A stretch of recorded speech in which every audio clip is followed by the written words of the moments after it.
So guys, Kenneth Okonkwo has expressed dissatisfaction over the convention that was conducted by Julius Aburi. That as long as you continue to do things in order, you will be my friend. Immediately you disobey the law.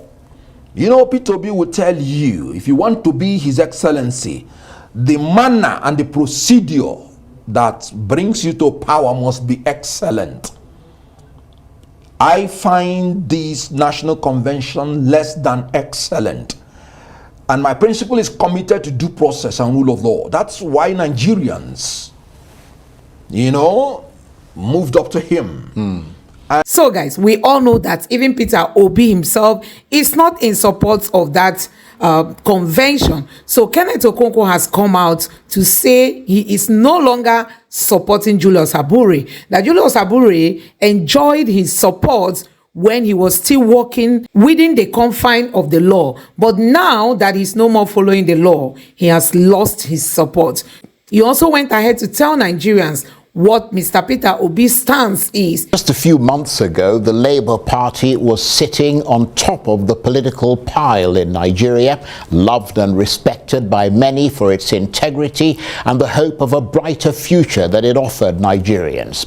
To this day, some believe that its presidential candidate, Peter Obi, won the 2023 presidential election, but was thwarted by an entrenched system that wasn't ready for that kind of change.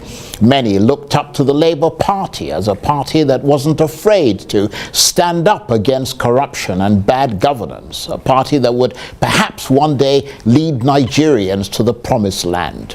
Today, though, that trust appears to have gone up in flames, and the Labour Party is looking like just another dishevelled Nigerian political party filled with rusting, untrusted politicians. Well, that's life in the Nigerian political landscape, isn't it? But it's even worse because the party has had to go into some form of administrative receivership as a way of keeping it from imploding. So how has it come to this? Well, for more on this, I'm joined now in the studio by the lawyer and spokesperson for the Labour Party's Presidential Campaign Council, Kenneth Okonkwo. Thank you very much indeed for coming in, Kenneth. Thank you very much for inviting me. And thank you, viewers, everybody, for joining in. Well, it's always a pleasure to have you on the program. Thank you. What's your reaction to the Board of Trustees taking control of the Labour Party? How has it come to this? Well, it has come to this because, legally speaking and constitutionally speaking, there's no National Working Committee in its entirety. And I'm talking about the Constitution.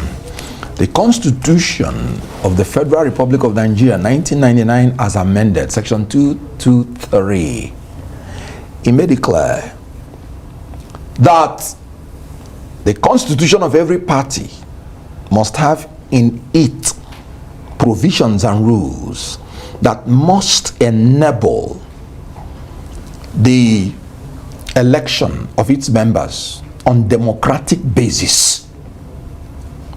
And it made it clear that the democratic basis means they will not exceed 4 years. Right. 223, 1A, 2A. And if you exceed 4 years, what it means, strictly speaking, is that there is vacancy completely. And it's constitutional.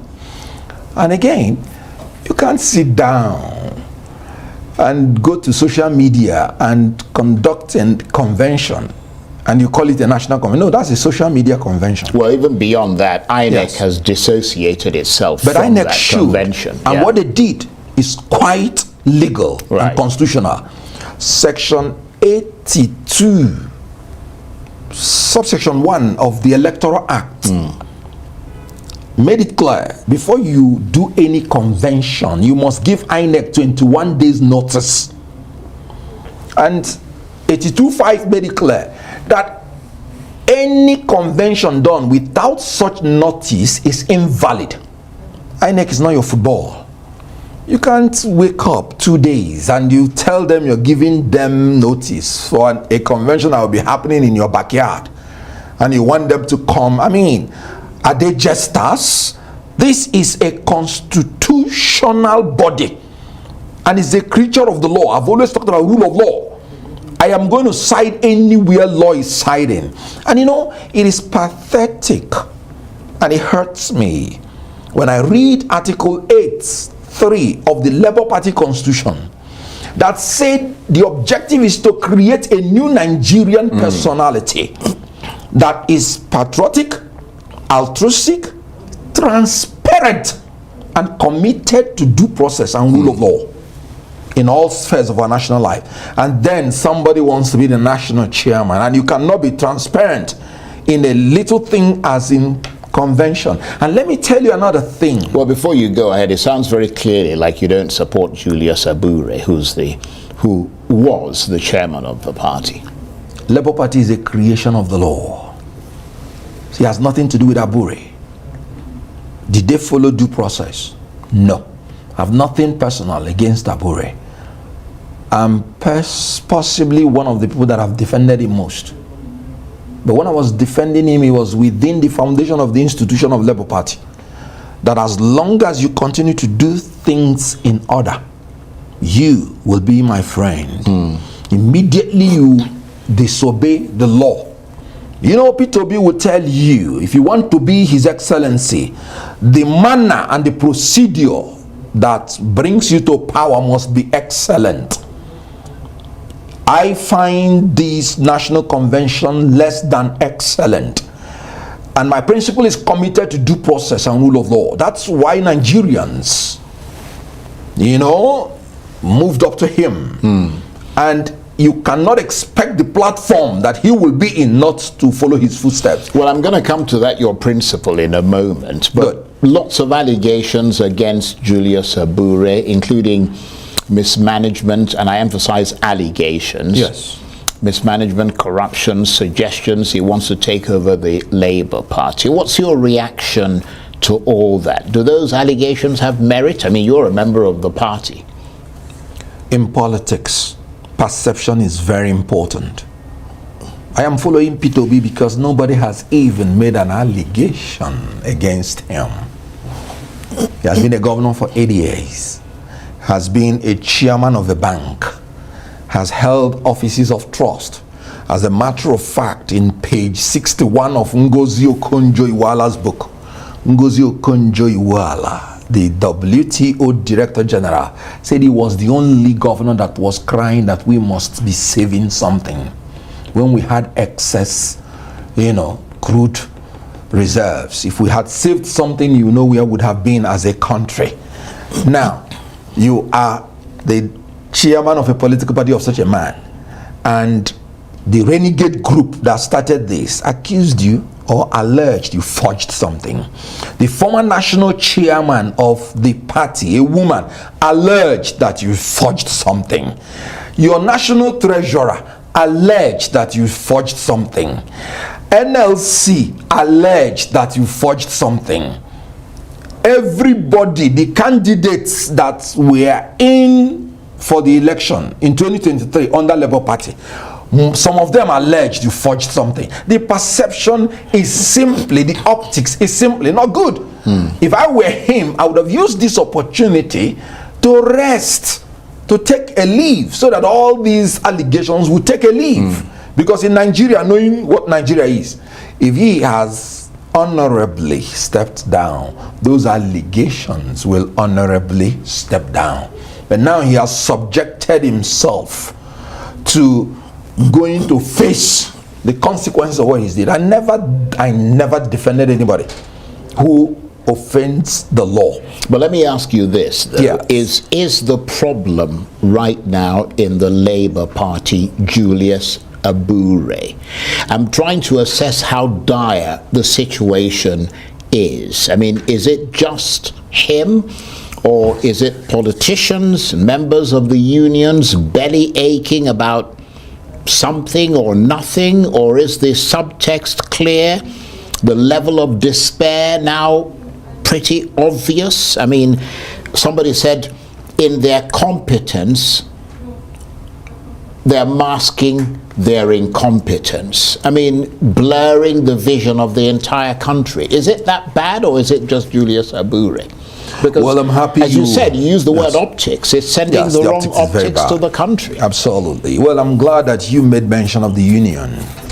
Let me admit that the union is a very, very important stakeholder of Labour Party. Right.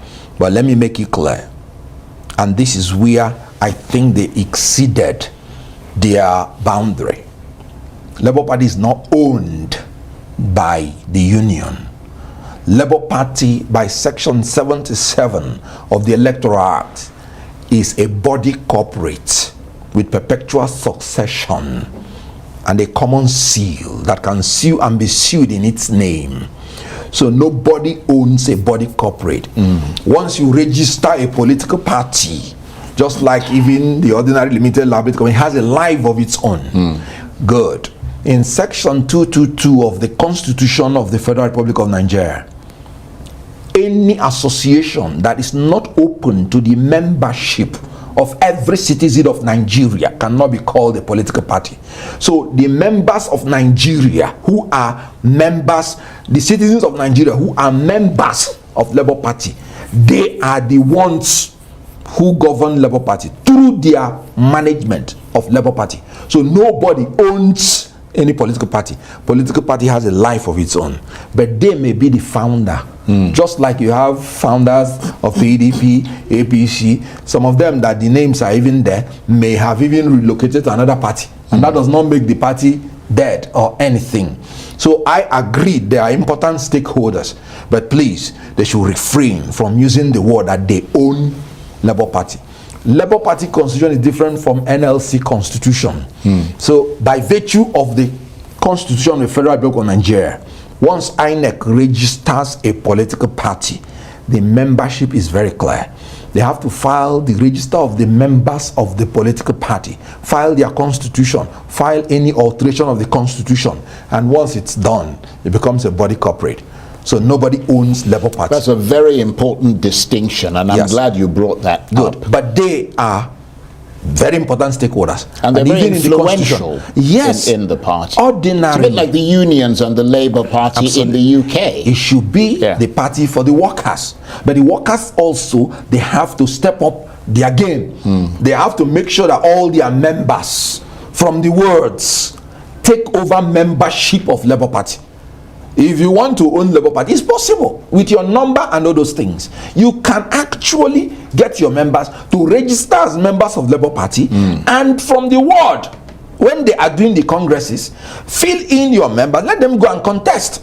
And once you take over the leadership of the party, you are now in charge. Right, and some have suggested that there is some sort of plot to further the political ambitions of some people in the Labour Congress, and this has all been orchestrated to further that cause. What's your reading of that? Balderdash, hogwash, infantile. You're looking at it, but do you think it is easy to be the president of Nigerian Labour Congress? It's a very prestigious post, respected worldwide. Member of the International Labour Organization. And you are saying he's interested in what? The beleaguered post of the NWC? Or what? Well, it's suggested that he's got presidential ambitions. And what's wrong with that? And that he wants to use the Labour Party to further that Labour Party is the party of the workers. Assuming without conceding. Is it an offense to have an ambition?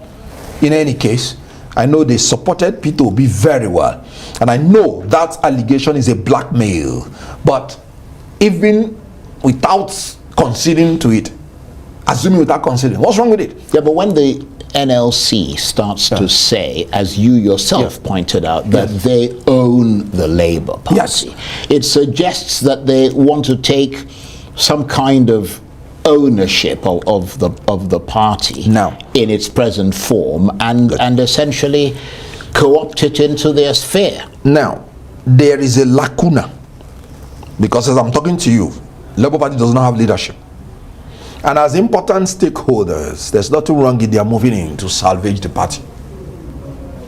That's why I'm saying they should restrain the use of the word that they own. If you're not a member of, it's not every NLC member that's a member of Labour Party. You have no business in anything Labour Party if you're not a member of Labour Party. So if you go there to picket Labour Party in the name of NLC and you're not a member of Labour Party, you're a trespasser. And you can be jailed for that. So anybody who is an NLC member, who is not a member of Labour Party, is outside Labour Party and has no business with Labour Party. The mere fact that not every NLC member is a member of Labour Party tells you that NLC does not own Labour Party and cannot own it. If you go to the Constitution, you will not see anywhere where NLC will be members of any... But that's potentially another area that could lead to conflict, isn't it? That's why the impression is being given that there are a multiplex of conflicts taking place in the Labour because of that lacuna. Nature cannot exist. That's why I'm holding the NWC responsible. You know, even if you go to court and there is a circumstance that the law did not envisage, because where there is law there must be remedy, you see the judge having to make law.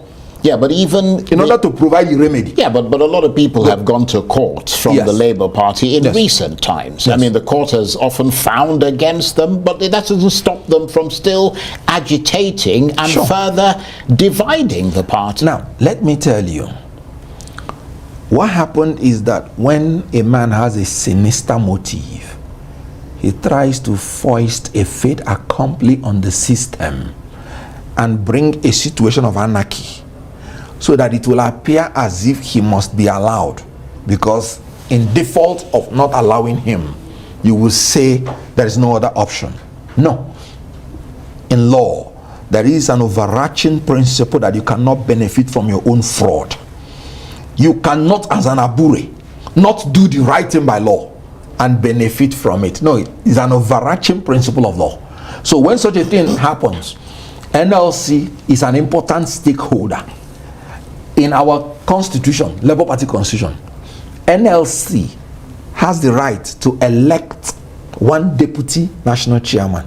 They have the right, so they can capitalize on it and say, look, as an ex-official member of this particular institution, we can come in. And then we have the board of trustees that ought to have been working, and yet Abure made them not work. You can reactivate it. Board of trustees is in our constitution. So you cannot foist a fait accompli on a people and want to benefit from that fraud. No, the overarching principle of law that you cannot benefit from your own fraud is there. And once it's there, he's gone. Well, with his social media convention. Right. You mentioned a number of times, and I said would return to it, your principal, Peter Obi. A lot of people are wondering why he, who presumably is respected by all sides within the Labour Party, hasn't intervened.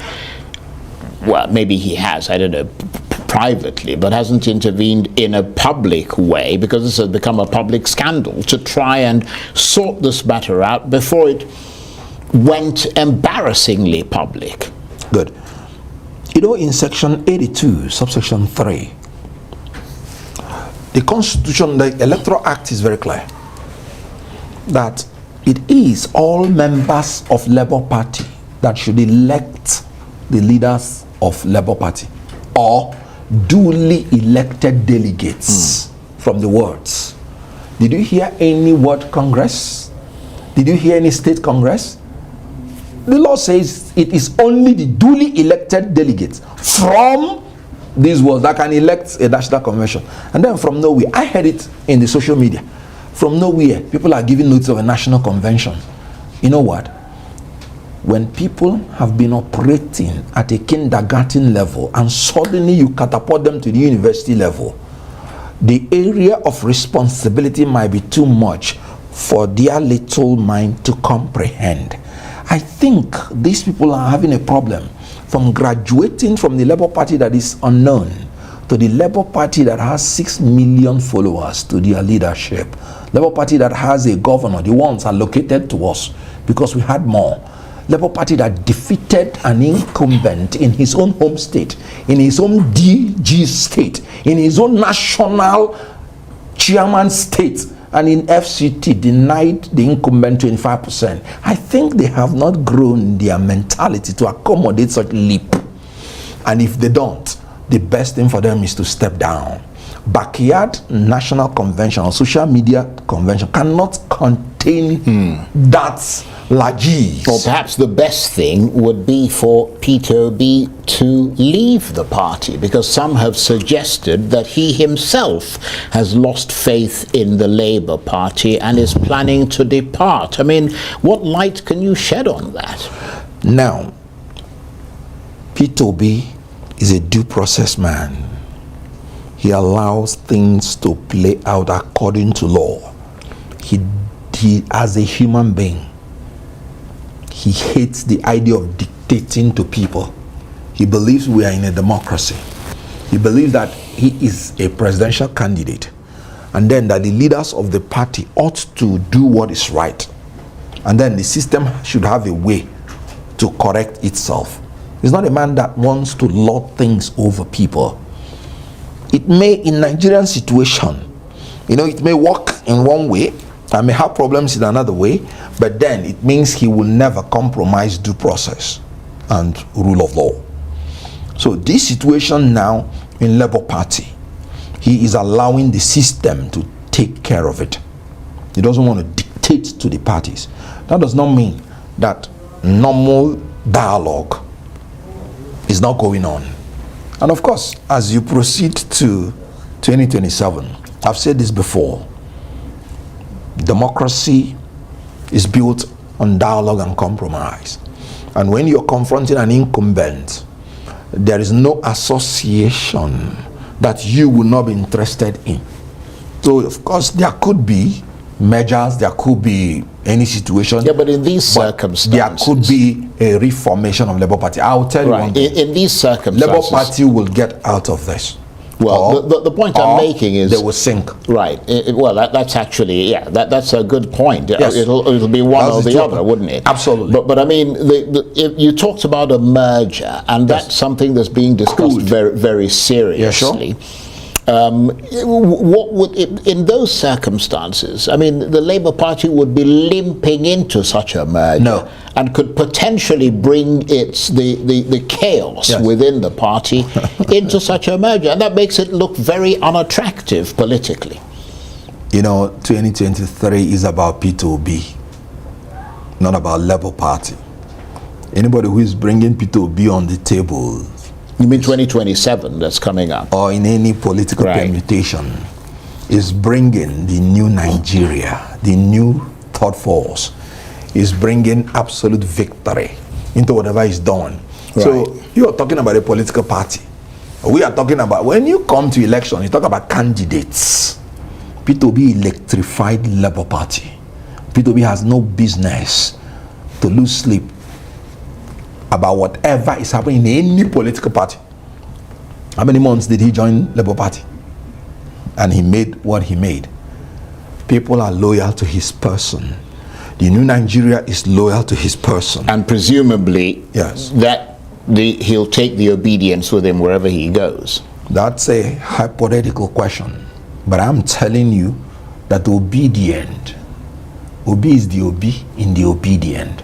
So it's only natural that the obedience that was founded based on Obi was certainly follow him to wherever he's going. Won't you follow a man that has never had a scandal? You're searching for a new Nigeria that is bedeviled by people being killed, women degraded, depraved, economy sinking every day. Won't you like a man who, when he was in Anambra State, the security system in Anambra State was so perfect that kidnappers ran away? You know where they ran to? Magode Estate, the home state of the incumbents. The security that Peter Obi discharged away from Anambra State found their safe havens in other places. Anambra State became like a Goshen, where evil will run around it but will not penetrate. Would having new people take charge of the Labour Party, people who aren't endlessly locked in leadership dramas, improve the chances of the party going forward, the ballot box and so on, or does the Abure leadership still have enough verve in its veins to reassert itself and reassure the public that they can be trusted and their vote is safe? Because, I mean, even though you're talking about the illegality of the convention, from what we're seeing, he actually won that convention. Did they tell you they had an election? They said there was a consensus. So which election? Well, I mean, if there is a who contested with them? If there is a consensus, then clearly that consensus went in his favor. I said they said, by which duly elected delegates? I started the constitution for you. No, I'm simply asking you a question, you're a journalist. about what we're hearing about what happened there. I'm hearing exactly what you're hearing. I told you I heard it in the social media. But my job, I'm not an investigative journalist, you are. Well, we're almost out of time, and as I said, it's always fascinating talking with you. So let me ask you this in conclusion. As things stand, can the Labour Party overcome all the bad tempers and baggage of the last few months to once again become attractive to the Nigerian public? Very well. One, the whole three parties are locked in one problem or the other. That is settled. Labour Party's own is even the cheapest because it's centered almost on one person. Now, Aburi has chosen the path of illegality and he has become very undemocratic. Imagine sitting down and saying in 2027 that Peter Obi is the only candidate. That's a very undemocratic statement. Peter Obi should be embarrassed by that statement. You're already saying that there will be no democracy because you came in through the undemocratic formula. You know why they were saying Ajajero has interest in becoming president? In order to put his head maybe against Pio. Childish. That's why I say it's childish. Now, what should happen is that Abure should just pretend he didn't do anything good and know that his regime has expired by the law. So he does not have any right. And if INEC, who is supposed to give life to such convention, disassociate itself, then where are we going? So he is ended in Labour Party. Then it is right for the BOT to take over Labour Party. They can be reactivated because there should be the conscience and the buffer of the party, and they should start a new thing. It will not affect the image of Labour Party one bit, because the image of the leader of the party, who is Peter Obi, has been shining more and more every day. So that suggests that you're going to stay with the Labour Party then? Well, I said it before. You personally, Kenneth Okonkwo. Yes. Well, like I said, you do not depart an organization because there is a virus or a bacteria that is eating it up. The same NLC that Abure is attacking now was the same NLC that went and threw out the renegade group when they threw out Abure. Then Abure was praising them. But when they now started doing the right thing, staying focused to throw away Abure, because Abure is coming from the back door, like they always do. Now Abure is saying Jero did this and that, and that's childish. I am a member of Labour Party for now. Yeah, but if Peter Obi were to leave the Labour Party, would you follow him? It's going to be a very significant, thing that I will think about. Well, it's fairly straightforward. I mean, you came into the Labour Party because of him. Absolutely. Because you were inspired by him. Presumably you still are inspired by him. So if he leaves, the assumption is that you'll go with him. If he leaves, who are the people he's going to use by the next time? I am very, very, very consistent about one thing. If I see anybody that I know is not committed to a new Nigeria and he is going to distract rather than reinforce our journey to new Nigeria, I am not going to be part of that system. Very clear. But I'm telling you that wherever Peter Obi is going to be very significant when I am deciding on where next I will go. But the truth is that I am not willing to follow any situation or any path that is not clearly rooted in giving me a new Nigeria. It's not about, I'm not following Peter Obi because of him, because of what he stands for. Look at him, very transparent. If Mr. Peter Obi is going to be leaving the Labour Party is yet unknown. So guys, take a look at what Kenneth Okonkwo got to say. So guys, you have seen it for yourself. Honestly, everybody is like, why would Julius Abure go this far to conduct this convention without even the consent of Peter Obi? Yes, Peter Obi might not be the chairman, but at least he's got a whole lot of role to play. His influence is strong in that party. So Peter Obi wanted it to be at a better time, but Julius Abure insisted in conducting this convention at his own time, and the venue too is something that has raised so much dust.